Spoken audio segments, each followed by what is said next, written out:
पवित्र सूर्य कुंड में अयोध्या विकास प्राधिकरण की ओर से आप सभी का स्वागत करते हैं। ये शो न केवल आपका मनोरंजन करेगा तथा भी पौराणिक सूर्य कुंड की समृद्ध कथाओं के बारे में भी बताएगा। अयोध्या अपनी आध्यात्मिकता और भक्ति के लिए जाना जाता है। अयोध्या विकास प्राधिकरण इस समृद्ध धरोहर को संरक्षित करने के लिए प्रतिबद्ध है। हम आपसे अनुरोध करते हैं कि कृपया अपने मोबाइल फोन बंद कर दें या उन्हें साइलेंट मोड पर रखें। आशा है कि आप शो का आनंद लेंगे और सूर्य कुंड की पौराणिक कथाओं की समझ और उल्लास लेकर जाएंगे। धन्यवाद।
उपस्थित लोगों को मैं सूर्य कुंड की महिमा सुनाती हूँ।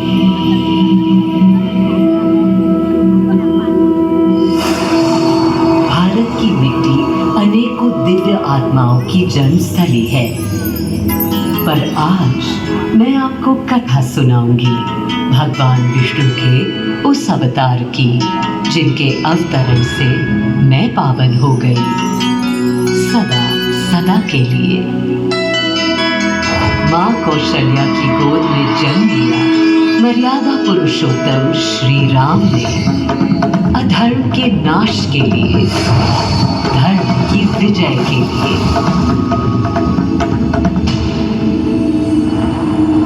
किंतु उन्हें अयोध्या त्याग 14 वर्ष के वनवास पर जाना पड़ा। पुनः वो घड़ी आई जब सीता माता के साथ उनका पुनः आगमन अयोध्या में हुआ। हर्ष था चहुओर और उल्लास था हर दिशा में। वो घड़ी बस आने को थी जिसकी प्रतीक्षा में मैं विद्वान थी, जाने कब से। प्रभु राम का राज्याभिषेक बस होने को था, हर कहीं उत्सव था। पर इस उल्लास पर दुविधा की कालिमा छा रही थी। श्री राम प्रसन्न नहीं थे। राज्याभिषेक का कोई उत्साह उनके चेहरे पर नहीं था। उन्हें राज्य का लोभ नहीं था, सिर्फ अपनी प्रजा की चिंता थी।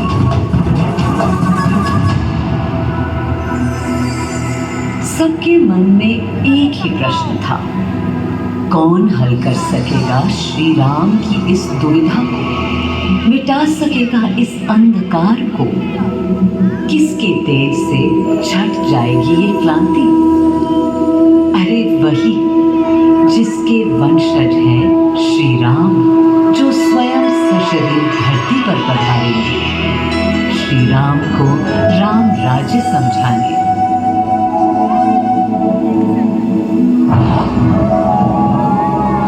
ये गाथा उस शक्ति पुंज की है जो पृथ्वी पर जीवन और सृष्टि का केंद्र था, है और रहेगा।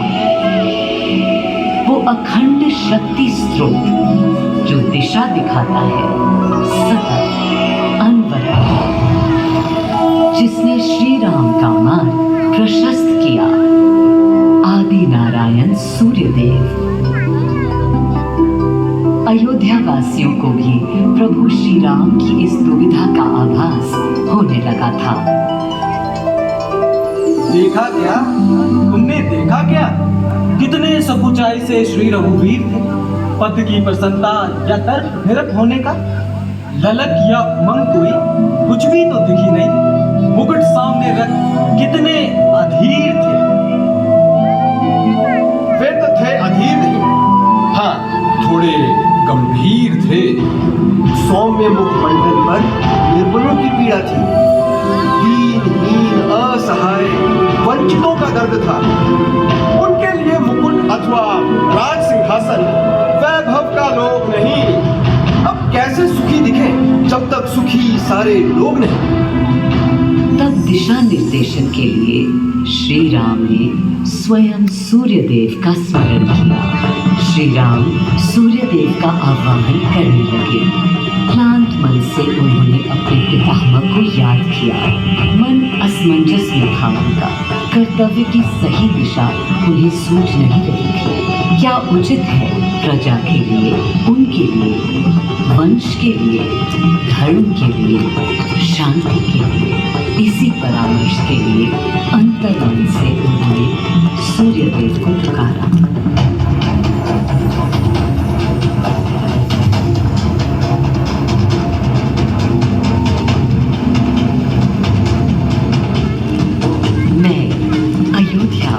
पवित्र से पवित्रतम हो गई हूँ। आज स्वयं श्री राम ध्यान रखें, मर्यादा पुरुषोत्तम आवाहन कर रहे हैं। उन सकारात्मक शक्तियों का संचार कर रहे हैं जो उन्हें, मुझे और मेरे यानी अयोध्या के हर निवासी को अनंत काल तक सही दिशा दिखाएंगे। संभव है स्वयं सूर्यदेव सशरीर पधारे अयोध्या की धरा पर।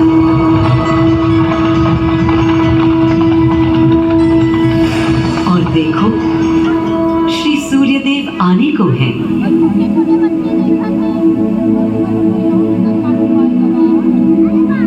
उनकी पहली किरण के स्पर्श से कलियां एक एक कर खिलने लगी।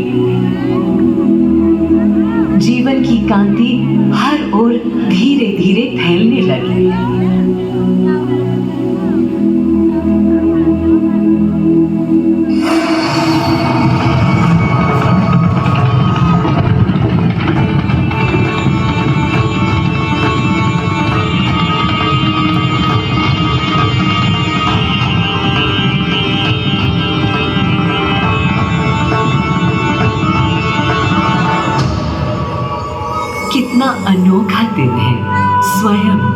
सशरीर अपने अलौकिक स्वरूप में पधारे हैं श्री सूर्य देव नारायण और उनके अधीर मन के संशय मिटाने को।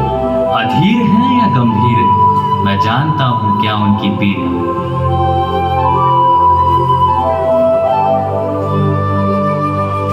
माँ कौशल्या को प्रणाम। कहाँ है राम? अरे भूलूं ये बात कि कौन बड़ा है। आज्ञा हो तो आपके चरण छू लूं। अरे नहीं नहीं, ये क्या करते हैं आदि पुरुष? ऐसा अनुग्रह सर्वथा अनुचित है। राम वंशज हैं आपके, क्यों पाप का भागीदारी बनाते हैं पितामह? पितामह होंगे हम ब्रह्मलोक में, अब धरती पर जनलोक में आ गए हैं। आइए। चलिए। सूर्य देव के आगमन पर माँ कौशल्या उन्हें मिली और विनती की कि हे देव, मेरे पुत्र की दुविधा दूर करें, उन्हें राह दिखाएं ताकि अयोध्या का, पूरे भारत का भविष्य निर्धारित हो सके। आपकी जब पहली किरणें आती हैं तब गोचारण होता है, चिड़िया गाती है, लेकिन इन दिनों कितनी उदास है। कारण है उनके राम की एकाग्र साधना और सुदीर्घ उपवास। सिंहासन की ओर चरण धरना नहीं चाहते, धारण नहीं करना चाहते हैं मुकुट। कोई बात, राज्याभिषेक के बाद राज्य जो भी चलाए, राम राज उसका ही तो कहलाएगा। मैं आ चुका हूं तपस्वी राम। मनस्वी राम, अपने नेत्र खोलो।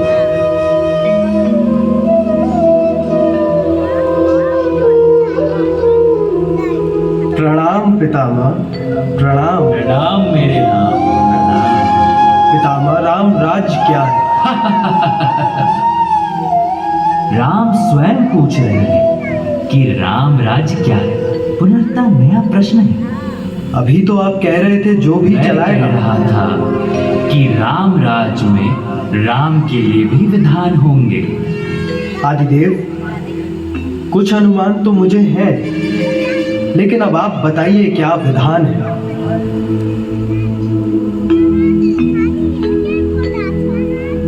राम राज्य आश्रय कल्याण है, निर्बलतम मानव का त्राण है।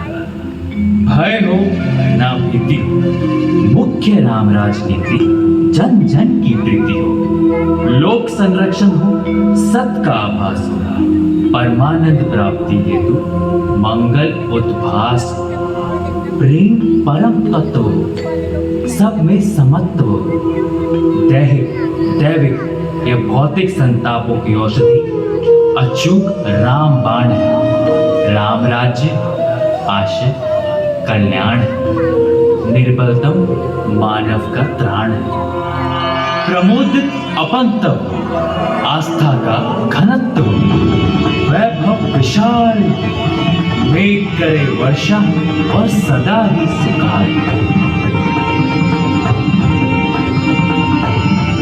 दिशाएं सब मस्त हो, जनपद ये स्वस्थ हो। उपद्रव ना हो और ना कोई आतंक हो।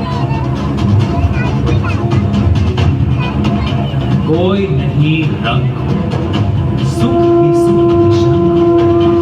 प्रेम योग धर्म मूल्य प्राण, राम राज आशय कल्याण। माँ कौशल्या, अभी ये मुकुट मात्र सोने का।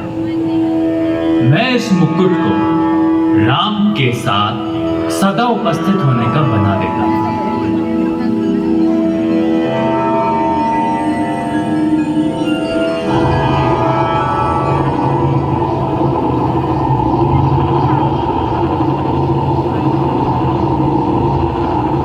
स्वयं सूर्य देव ने मेरी यानी अयोध्या की धरती पर श्री राम को राम राज्य का वर्णन सुनाया, उसका आधार रखा और उनके मुकुट को अपनी रश्मियों से आशीर्वाद दिया। श्री राम के नेतृत्व में हर ओर खुशहाली, प्रेम, शांति और संयम फैला।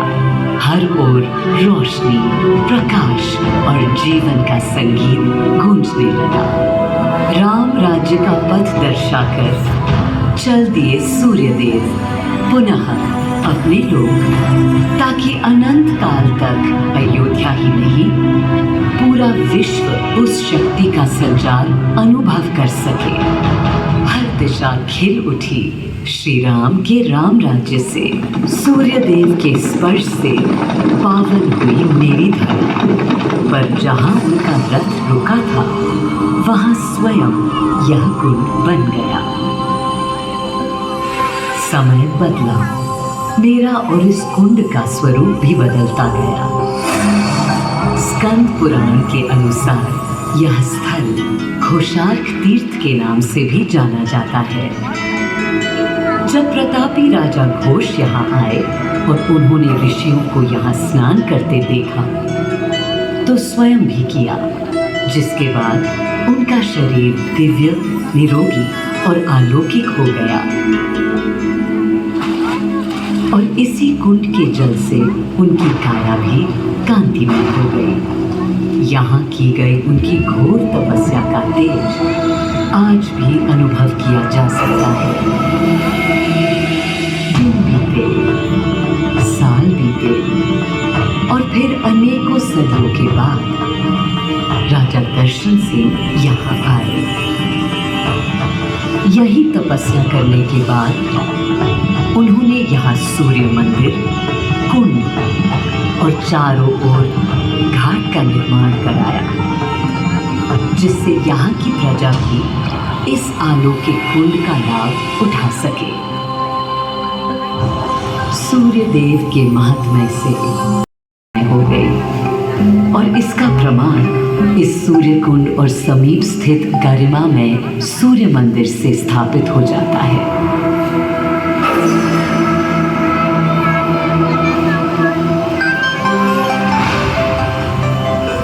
मैं अयोध्या इस हर्ष से भूली नहीं समाती कि मेरी ही धरती पर राम राज्य की आधारशिला रखी गई। आज भी अयोध्या एकता, आस्था और शांति के लिए उदाहरण बनी हुई है।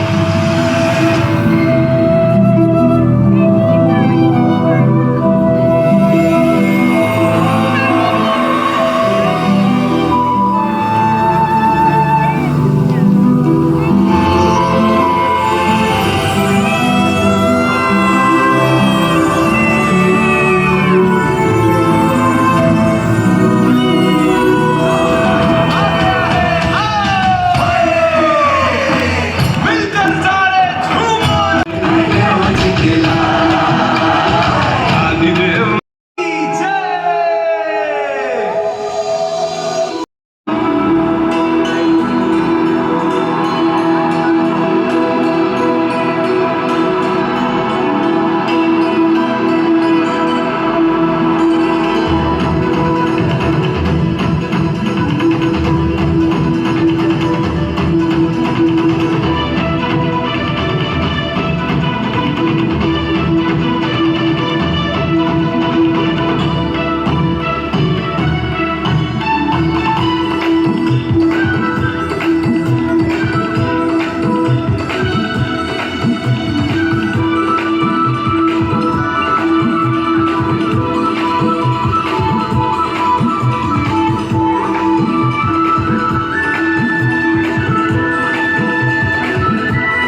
बोतल तो रह गया